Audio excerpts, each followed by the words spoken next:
Greetings, all. Welcome to LMH Storytime. Today's book, I Need My Monster, written by Amanda Noll. Tonight, when I looked under the bed for my monster, I found this note instead. Caught fishing, back in a week, Gabe. What was I going to do? I needed a monster under my bed. How was I supposed to sleep if my monster was gone? I tried to sleep, but it wasn't the same without Gabe. I missed his ragged breathing, his nose whistling, the scrabbling of his unclipped claws. How would I ever get to sleep without Gabe's familiar scary noises and his spooky green ooze? It was no use. Gabe would be gone for a week and I just had to have a monster. I climbed quietly out of the bed so my parents wouldn't hear me. Grown-ups have such strange ideas about monsters under beds. I knocked on the floorboards, then scrambled back under my covers. I waited nervously. Would a new monster appear? What would he be like? Would his snorting be as cheerful as Gabe's? When I heard some creaking under my bed, I knew that the substitute monster had arrived. Good evening, said a low, breathy voice. My name is Herbert. I will be your monster for the evening. Herbert? What kind of name is that for a monster? You don't sound scary at all. Have you ever scared a kid before? Well, no, but I have read all the best books on the topic. Do you have long teeth and scratchy claws? I asked. No, but I have an overbite, and I'm a mouth breather. Listen.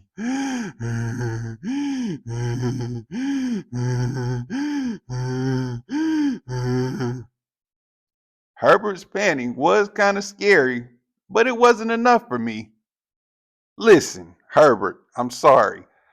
I just don't think this is going to work. It's nothing personal, but I really need a monster with claws. Picky, picky, Herbert complained. As you wish, I'll go. There was some more creaking, then Herbert was gone. Some scratching warned me that a second monster had appeared. Good evening, said a high, silky voice. My name is Ralph. I understand you need a monster with claws. If you would please lean over, I'll hold out an arm for inspection.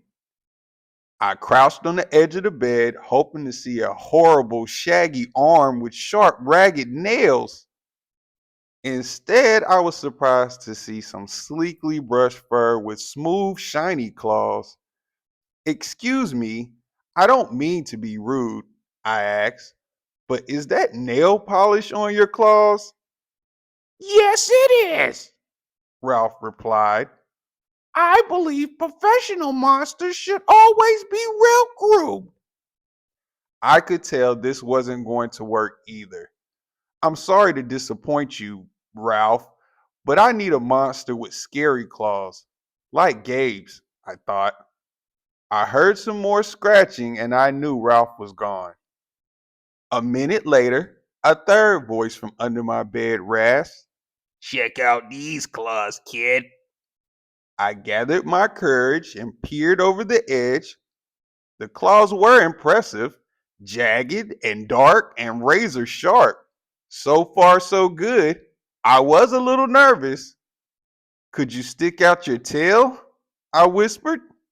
Sure, but don't get scared. I peeked through my fingers at the slimy tail slithering over the foot of my bed. That's when I noticed the bow. Are you a girl monster? Of course I am, she snapped. I'm Cynthia. Do you have a problem with that? Yeah, I do, I admitted. I definitely need a boy monster. Boy monsters are for boys and girl monsters are for girls. Everybody knows that. Well, aren't you a picky one? She sniffed, and then she was gone. Was I being too picky? No, I knew that my monster needed to be well clawed and menacing. The whole point of having a monster, after all, was to keep me in bed, imagining all the scary stuff that could happen if I got out. Then I heard a scruffy noise and some slobbering. A fourth monster was under my bed. Hey, the name's Mac. One look at his claws proved that Mac was a big, scruffy boy monster. I shivered. Maybe this one would work out. Those are excellent claws. Do you have a long tail? I leaned over to see. No, my tail is stumpy, Max slurped, but I do have an unusually long tongue. Why would I be afraid of a long tongue? I asked. Oh, I don't know, he said, trying to sound terrifying. You never know when I might lick you. I fell back on the bed laughing. Well, if you're not even going to try to work with me, Mac whined. I held in my giggles. I really don't think you should send me away, he warned. Kids who reject 5 monsters in one night. I did not reject 5 monsters tonight, I interrupted. My regular monster went fishing. Fishing, eh? Maybe he just left because you're so picky. Fine, I'm out of here. But I wouldn't expect another monster tonight if I were you. How was I ever going to get to sleep without my monster? I was surprised to hear more creaking under the bed. Loud creaking, with scratching. I, I thought no more monsters were going to appear tonight, I said. Sorry I'm late, kid. Whew. It was Gabe. I thought I would enjoy fishing, but I didn't, he explained. Those fish scare too easily. No challenge at all. You, however, are challenging, my friend. You're almost too old to be afraid of monsters. You keep me on my toes. Ah, toes. A delicious snack. The bed quivered as Gabe's stomach rumbled with hunger. Now, if you don't mind, I'd like to start the evening with an ominous bottle of drool. I peeked over the edge of the bed. Green ooze spread soundlessly from underneath. Then the bed trembled as Gabe unfurled his spiked tail.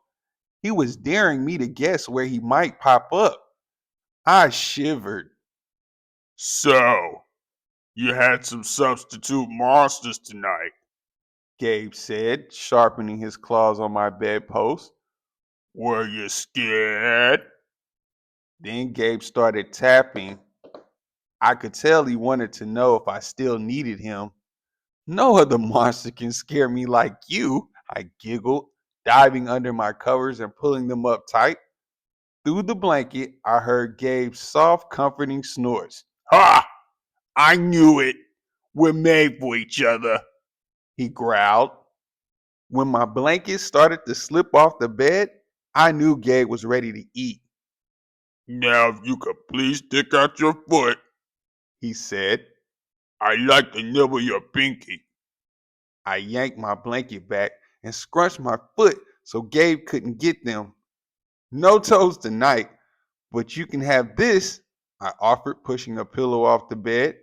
I didn't even hear it hit the floor. Gabe was back.